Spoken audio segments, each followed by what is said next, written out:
General Sudhakar, if I may ask you, sir, you have known the late CDS for a very long time, and in fact, you had an interaction with him very, very recently.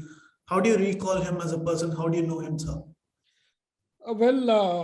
It's a very simplistic question, but very difficult to respond because in soldiering, we are committed by life. Our way of life is revolving on interpersonal relationship. That's how the camaraderie and the team building is given due impetus. He, as a human being, was very accessible, very approachable, very compassionate, uh, anywhere and any place.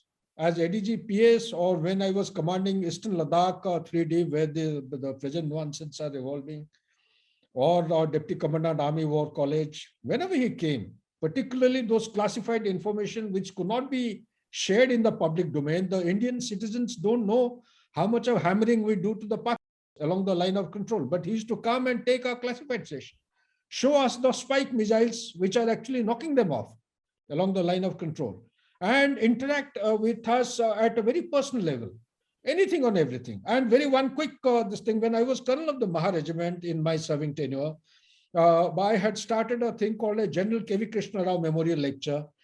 General and Mrs. Rawat, they had gone to Russia on a tour. Believe you me, they came flying back, 18 hours of flight. We thought the program or the event would start late. They came straight to the auditorium. The program started bang on time. We had all the retired, the former chiefs of all the three services. And there's a huge audience. The topic, G. Parthasathy was talking something on the geopolitical implications of evolving dynamics around India. And after he spent 8 long hours. That is the kind of stamina and the strength of the former chief of defense staff. And he met the men, my troops had come all the from regimental center, from all the forward areas. The representatives, the Subedar majors had come to take decorations and awards from the hands of the chief of the, then he was the chief of the army staff. Right.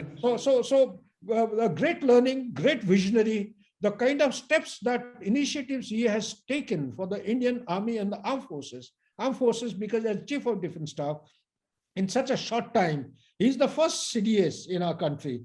There are, I would say, major milestones in the process of reformation of the entire, not only armed forces, but entire nation building, I would say. Right. It takes the major share of that pie of the credit that goes to him.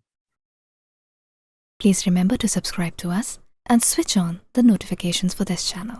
For our other social media links, more content, and to support our work, please visit citti.net. Dhanyavad. Namaskar.